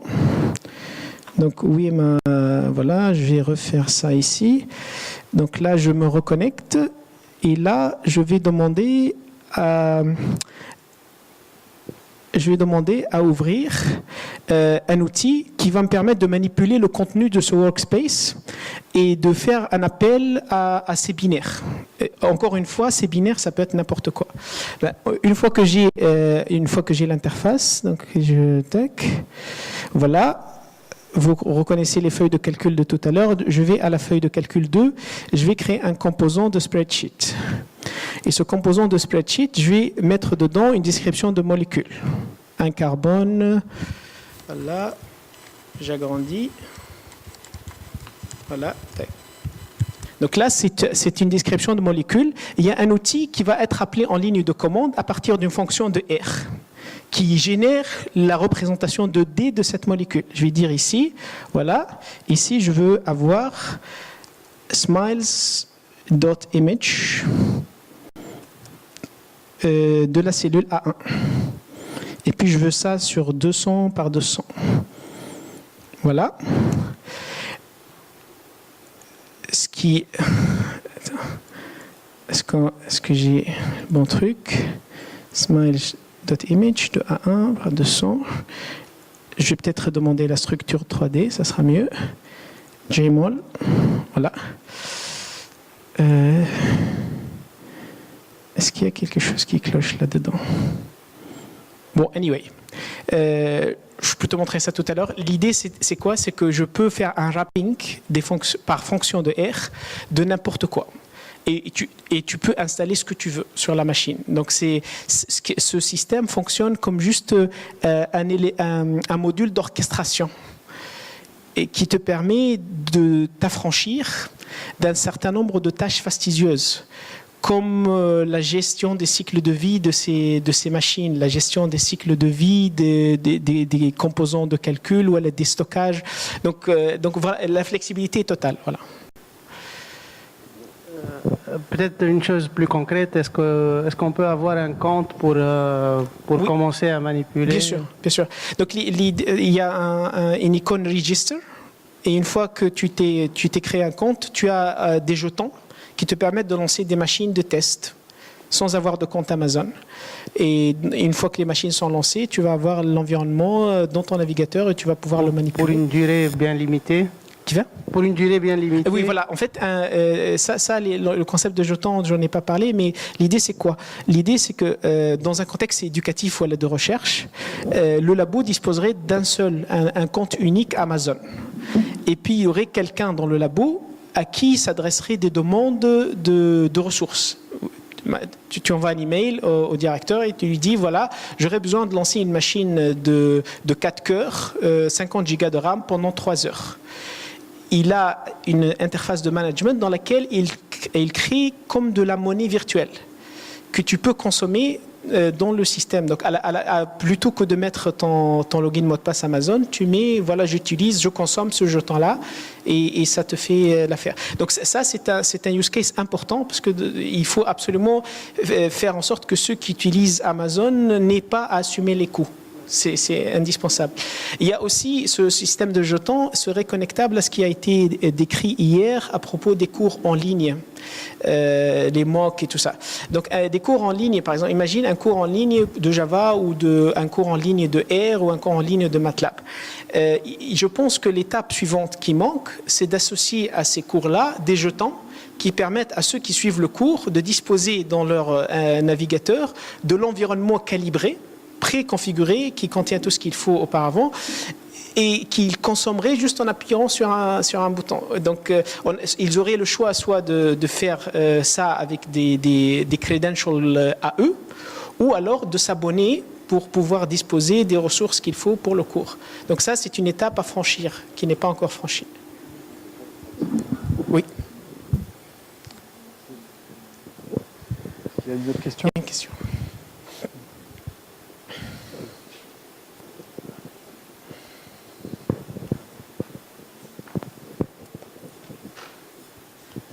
Je vous remercie. Donc, je voudrais savoir au niveau du slide numéro 34, vous avez parlé de composants logiciels. Je voudrais savoir, en fait, c'est pour assurer le monitoring, comme j'ai compris, et je voudrais savoir quels seraient les composants qui pourraient être mis en place. Et merci. Les composants logiciels. Oui, voilà, donc, les cellules en rouge, voilà. Ce qui est en rouge, en fait, oui. Qu'est-ce qu'un moteur de calcul? C'est une machine virtuelle Java sur laquelle tourne R, sur laquelle tourne Python comme librairie native et qui expose ces moteurs de calcul par une interface distante de type RMI. Cette interface RMI, on peut en prendre le contrôle à travers la gateway qui est là. Donc l'interface RMI de ces composants-là, elle est accessible seulement à partir de cette gateway et ils sont exposables en tant que web service. L'extension de ces moteurs de calcul se fait comme en étant n'importe quel processus Java. Par exemple, si vous avez un fichier dans lequel il y a du code Java compilé, il suffit de dire au moteur de calcul, ajoute ce code compilé et exécute-moi telle fonction. Ceci est possible à la volée. Sans avoir c'est un déploiement à chaud qui peut se faire directement par l'ajout de ce jar aux composants. Donc en fait, ce moteur de calcul a la capacité de fonctionner comme une sorte d'orchestrateur ou de dispatcher de services et de s'adresser à n'importe quel composant. Si ce composant est du Java, ça se passe comme je vous ai décrit. Vous lui demandez de charger ce code. Si c'est un composant natif, une DLL ou une librairie dynamique qui contient un certain nombre de fonctions, ça vous prendrait peut-être 30 minutes de la recouvrir d'une couche pour qu'elle devienne un package de R. R a la potentialité d'intégrer n'importe quelle librairie dynamique à la volée. Donc il suffit d'ajouter cette petite couche et de charger la librairie que vous avez fabriquée par le moteur de calcul pour que vos fonctions deviennent instantanément accessibles. Donc concrètement, c'est une entité générique à laquelle vous pouvez ajouter n'importe quoi à chaud. Le monitoring, donc le monitoring, si c'est une fonction que doit assurer le moteur, il faut que vous ajoutiez le composant. Voilà. Mais s'il s'agit du monitoring de l'instance sur EC2 lui-même, là, il faut passer par CloudWatch, qui est le service de monitoring centralisé d'Amazon. C'est-à-dire, là, on parle de monitorer le moteur de calcul, pas d'utiliser le moteur de calcul en tant qu'entité de monitoring. D'accord. J'ai une question. Par rapport à une configuration qui a été faite, par exemple, le mois dernier. J'aimerais bien, au bout d'un mois, restituer l'ancienne configuration, parce que il s'est avéré que cette configuration-là, elle est bonne pour un contexte, je ne sais pas, d'une manipulation. Est-ce que je peux revenir en arrière? Absolument, absolument. Il y a la possibilité de sauvegarder ce que j'ai pu faire auparavant. C'est-à-dire tout ce que j'ai fait dans les feuilles de service. Oui. Les feuilles de service contiennent des widgets. Ces widgets sont décrits par des fonctions de R. En fait, tout dans le système devient fonction de R. La création de la machine se fait par une fonction de R. L'instanciation de l'application se fait par une fonction de R. Et à tout moment, j'ai un bouton Save. Le bouton Save prend l'état global des moteurs de calcul, des feuilles de service, des web services que j'aurais générés, n'importe quoi que j'aurais fait dans le système, va sur un disque, est structuré sous forme de script R et peut être sauvé et restitué à tout instant. Donc en fait, concrètement, voici un scénario intéressant. Vous créez des feuilles de service pour un cours particulier. Vous allez enseigner, je ne sais pas, un cours Java ou un cours de statistique. Et vous avez passé l'après-midi du dimanche à préparer ça. À la fin de cette préparation, vous attachez votre compte Dropbox à la machine Elastic-R et vous dites « Je veux que tout ce que j'ai fait aille dans le répertoire qui s'appelle, je ne sais pas, cours numéro 113 ». Et vous partagez ce folder Dropbox avec les étudiants ou les enseignants de l'école. Instantanément, s'ils font la même chose, s'ils créent des machines et qu'ils attachent ce même répertoire, il y a un gros bouton Load qui restaure à partir de ces scripts R l'état intégral de votre environnement. Et évidemment, vous pouvez utiliser Dropbox, vous pouvez utiliser la gestion de configuration, vous pouvez utiliser ce que vous voulez, mais ce concept de snapshot léger est très important. Sur le cloud, on peut faire des snapshots de toute une machine, mais c'est un peu trop. Ce dont j'ai besoin, c'est juste de quoi reproduire un service, alors ce genre de snapshot est infiniment plus manipulable. Il y a un aspect que je n'ai pas évoqué dans le système, c'est que je peux à tout instant définir une fonction ici et dire au système de l'exposer en tant que web service SOAP. Donc il se crée un web service SOAP à ce niveau-là, dont l'appel fait une normalisation de matrice et retourne un résultat. Ce web service-là il dépend d'un certain nombre de choses, d'un certain nombre de librairies, d'un certain nombre de jeux de données, tout ce dont ce web service dépend est capturé sur ce workspace, qui peut être votre répertoire de travail Dropbox. Et donc, c'est une façon de capturer, là, il ne s'agit pas d'un environnement d'e-learning, il s'agit de capturer la totalité des dépendances d'un web service, sans passer par un snapshot lourd, qui est le snapshot global d'une machine. Merci. Voilà. Est-ce qu'il y a une question ?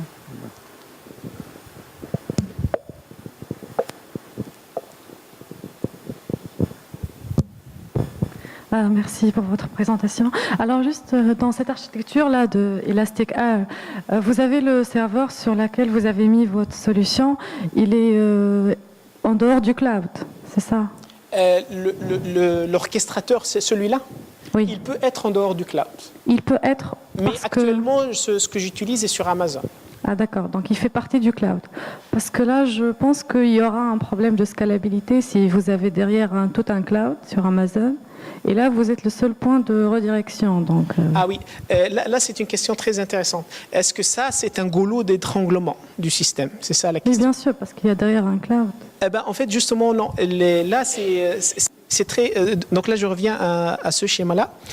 Concrètement, ce qui se passe, c'est que ce système ne s'interpose pas entre vous et les requêtes que vous envoyez au moteur de calcul à partir de l'API ou du navigateur. Concrètement, vous allez demander à ce portail de vous connecter au moteur de calcul numéro 15. Il est là. Donc l'orchestrateur renvoie à votre navigateur la référence de ce moteur. Et toutes les vues que vous avez vues sont des iframes qui vont directement vers le moteur.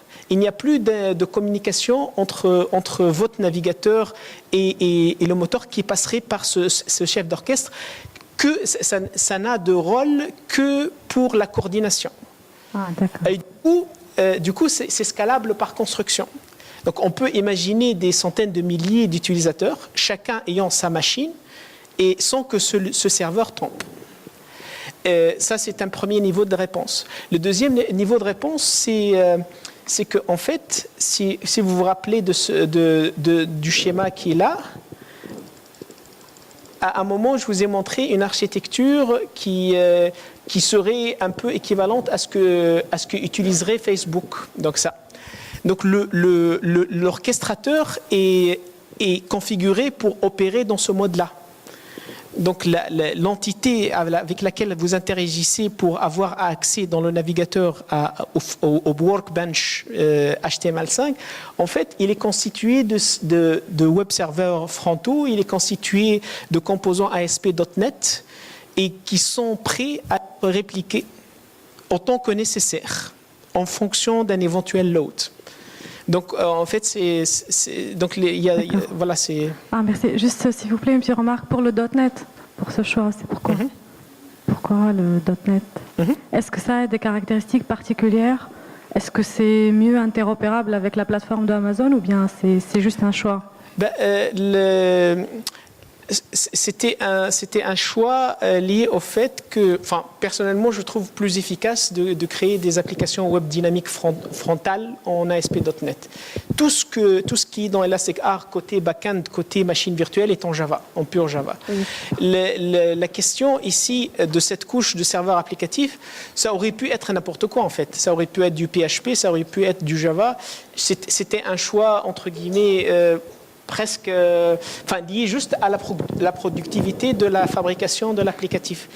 Évidemment, actuellement, la machine que je vous ai montrée qui joue le rôle de chef d'orchestre est une machine Windows Server 2008, mais il y aurait moyen, en utilisant Mono ou d'autres environnements, de faire tourner ça sur une machine Linux et d'avoir un petit peu... Parce que les machines Linux permettent de tirer le maximum du cloud.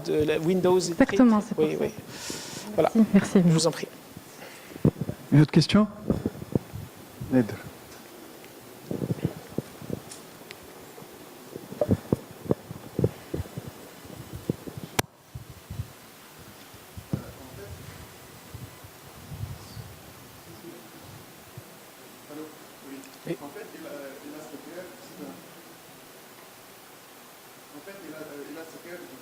c'est un robot qui permet de relier, d'interconnecter différents composants, ou bien différents logiciels, etc., des API, des frameworks, du partie client et du partie serveur.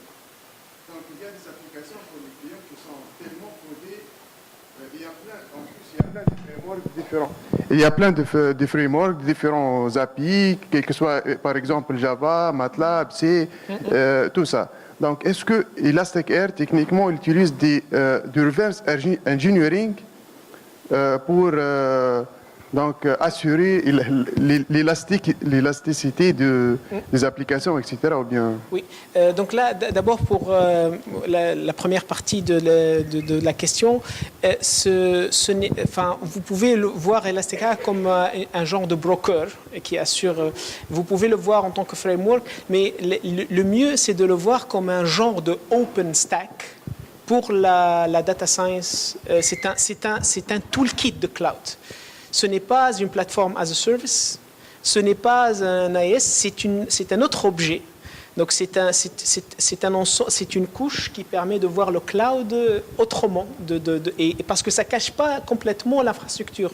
Le PAS ne vous permet pas de toucher la machine. Elastic-Air, oui. Donc c'est vraiment un toolkit de cloud, mais qui est dédié à un certain nombre de besoins spécifiques.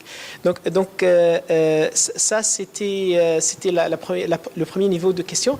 Le deuxième niveau, c'est comment on fait pour prendre contrôle de tous ces composants. Il y a eu un premier niveau de réponse quand j'ai parlé de monitoring. N'importe quelle librairie dynamique peut avoir une petite couche qui en fait un package de R, donc qu'on peut charger par le moteur de calcul et manipuler à travers les web services et l'API. Donc ça, c'est le premier niveau. Le deuxième niveau, c'est quand c'est juste du binaire sans interface, il n'y a pas de souci, je l'exécute. Le troisième niveau, c'est, par exemple, je vous ai montré deux applications, IPython et RStudio.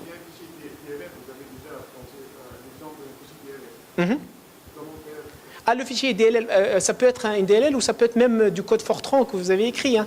R n'est pas seulement un environnement de stats. Le travail d'ingénierie derrière est tellement sophistiqué qu'il est capable de prendre votre code Fortran ou votre DLL et en créer un composant à la volée et rendre accessibles vos fonctions à la volée.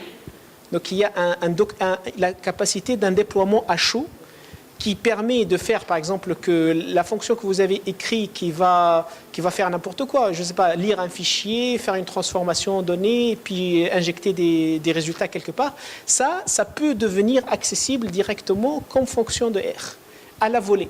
Ça, c'est la force de R lui-même. L'autre moyen de prendre le contrôle d'applicatifs, par exemple, je vous ai montré une application qui a RStudio. Je vous ai montré aussi IPython qui deviennent des composants. Et aussi, je vous ai montré NoVNC qui devient aussi un composant à l'intérieur du système. Donc ça passe par l'utilisation de proxys programmables. Donc la gateway, c'est un truc assez sophistiqué qui peut s'interposer entre le client et le serveur. Donc, s'interposer pour faire quoi? S'interposer pour contrôler l'accès, mais aussi pour intercepter les requêtes que vous allez envoyer à RStudio pour faire un traitement dessus et faire en sorte, par exemple, que RStudio soit totalement contrôlé par le système et soit collaboratif. Donc, j'intercepte tout ce que vous dites à RStudio et je regarde ce que vous dites et je le broadcast à tous ceux qui écoutent, pour transformer un service qui n'est pas par construction collaborative en quelque chose qui collabore. Donc les techniques qui ont été déployées pour la prise de contrôle et l'intégration sont très, très diverses. Et puis il y a aussi l'intégration côté client que je n'ai pas pu vous montrer, qui vous permet de prendre des applications Java, par exemple pour le rendering 3D, et de les intégrer comme widget dans les feuilles de service. Voilà. Une autre question?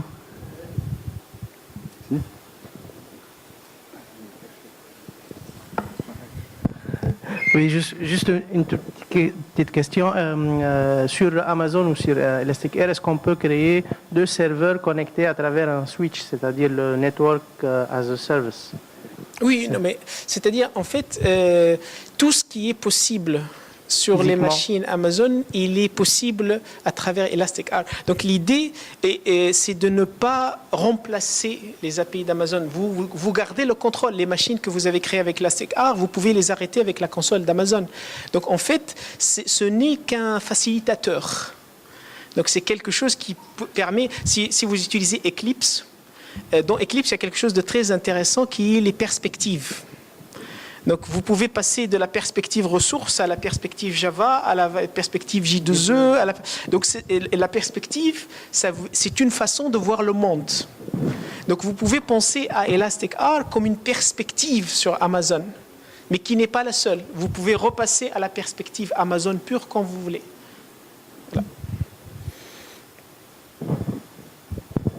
Question ? Est-ce que les laboratoires de recherche tunisiens peuvent avoir accès à ces ressources et comment ? Bien sûr. C'est-à-dire, c'est un peu ce qu'on a discuté pendant la pause café. Idéalement, comme je vous ai dit, je pense que les clouds privés sont intéressants pour jouer avec le cloud et avoir un... Mais je pense que le cloud public apporte un peu plus et permet de centraliser l'accès. On pourrait imaginer, donc je vous ai parlé de ces jetons, que quelqu'un peut demander et qui peuvent être alloués par une personne qui a l'autorité de le faire pour lancer des ressources sur Amazon. On pourrait avoir un service centralisé de ce genre au niveau du ministère, de la même façon qu'il y a un service qui permet à tout un chacun d'accéder aux publications scientifiques sans avoir à s'abonner localement. Il y a un abonnement centralisé au niveau du ministère. On pourrait imaginer un service que propose le ministère de la Recherche tunisien à tous les labos et à toutes les universités et un petit workflow qui permet à tout un chacun de solliciter la création de monnaie virtuelle, d'accès à un système comme ça. Et ce système va permettre aux chercheurs non seulement de lancer n'importe quelle machine avec n'importe quelle capacité, mais éventuellement de la partager avec 20 étudiants pour assurer un cours particulier. Et je pense que tout est là. La technologie permet ça. La plateforme permet de le faire. Et les handicaps de type financement, je pense que de la même façon qu'ils ont été vaincus pour les publications scientifiques, ces publications sont payées en devises, c'est pas payé en dinars tunisiens. Donc les mêmes mécanismes qui ont servi à mettre en place ce service pourraient servir à un accès centralisé au cloud public qui permet aux profs et aux enseignants de mobiliser la ressource qu'ils veulent quand ils veulent. Même pour intégrer les MOOC aussi. Et pour intégrer les MOOC. C'est-à-dire concrètement, le concept de jeton, ce n'est pas juste un jeton pour l'accès à une ressource générique. Le jeton, c'est aussi un condensat applicatif. D'accord. C'est-à-dire, dedans, il y a l'identifiant de la machine, il y a l'identifiant d'un volume de référence qui, lui, en fait, déclenche la création, quand la machine démarre, de tout l'environnement qui a été snapshoté. C'est la question... Oui, la première. Voilà. Ouais. Mais il y a aussi, ça c'est lié à quelque chose d'essentiel. Hier, vous avez posé une question qui, à mon sens, est une question fondamentale. Celle de qu'est-ce qui va arriver le jour où tout le monde va suivre des MOOC qui ont été élaborés par des gens qu'on ne connaît pas et qui n'ont pas notre spécificité. Oui. En fait, je pense que la vraie guerre du cloud, elle est là. Ce n'est pas la guerre de savoir si on peut déployer des clouds privés, si on peut gérer ça en local. Je pense que la question essentielle, c'est de pouvoir exister avec notre contenu, MOOC et autres, notre technologie, ce qu'on propose comme service à l'intérieur de cet écosystème mondialisé. Je pense que si on n'a pas notre contenu, on disparaît en fait. On devient juste des cliqueurs sur des services et sur du contenu qui appartient aux autres. Donc, c'est pour ça que je pense que c'est pas forcément optimal d'investir l'argent et l'énergie et les ressources qu'on a à essayer de reproduire localement Amazon. Amazon est là, de la même façon que le jour où les ordinateurs portables produits par les Américains, conçus par les Américains et produits par les Chinois, on les utilise pour travailler, utilisons le cloud. il est là. C'est comme si on essayait de concurrencer Intel avec des puces FPGA, en disant voilà, je vais faire un microprocesseur sur une puce FPGA. Oui, vous pouvez faire un microprocesseur, mais c'est pas la même chose. Et c'est pas votre business model, c'est pas votre valeur ajoutée. Votre valeur ajoutée est dans le MOOC, dans le contenu. Votre valeur ajoutée est dans le service. Votre valeur ajoutée est dans votre capacité à aller à opérer vos algorithmes, vos méthodes statistiques sur les données génomiques publiques qui sont sur Amazon. Donc allez-y tout de suite, commencez à produire tout de suite. N'attendez pas à ce qu'il y ait des clouds privés ou à ce qu'il y ait des... Et puis c'est gratuit. Hein. Pour commencer, il y a ce qu'on appelle le free tier. Le free tier, ça vous donne la possibilité de jouer avec Amazon et de lancer des machines de faible capacité pendant 1 an. Ah oui, effectivement. J'ai une vision un petit peu fantaisiste du cloud. En fait, avec le temps qu'on passe sur les machines est un temps de nos jours très important. On passe des fois 4, 6, 8 heures par jour sur machine. Et si avec le cloud, on arrive à capitaliser tout ce qu'on fait, eh ben, on aura un petit peu ce qui était auparavant, ce qui relevait auparavant du domaine des science-fiction, la machine qui nous fait remonter le temps. Eh ben, notre vécu sera ancré dans le cloud. Et nos successeurs, les gens qui vont venir dans 3 décennies, 4 décennies, Dieu sait si on sera là, ils vont pouvoir donc remonter le temps et voir leurs ancêtres, qui sont nous actuellement, hein, ils vont revoir notre vécu. Absolument. Mais hein, c'est exact. En fait, le cloud, c'est une grosse machine d'enregistrement de la production humaine dans le monde computationnel. Et je pense qu'il arrivera un moment où tous les journaux, de la même façon qu'ils acceptent la publication et la mettre à disposition de ceux qui vont la consommer, ils vont mettre à disposition les identifiants de ce qui permet de reproduire les choses dans des clouds. Donc ça, mais vous avez dit, ça permet de remonter dans le temps ou de conserver notre vécu, mais c'est pas seulement avec ceux qui viennent après. C'est aussi avec ceux avec qui on collabore.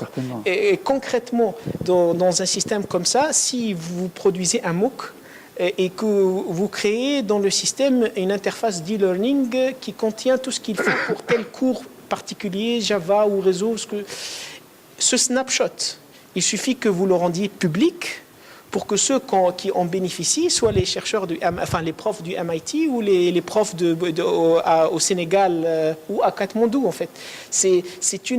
Ça permet en fait d'optimiser et de catalyser et de faire en sorte que le cloud soit perçu comme un écosystème. Et cette vision en fait, c'est là aussi un point qui fait que le cloud public is the place to go. On ne va pas commencer à faire venir tout ce que les autres produisent pour le mettre sur notre cloud privé, n'est-ce pas? Tout se produit dans le cloud public, allons-y, et opérons dedans. Exactement. Merci beaucoup. Alors, on a...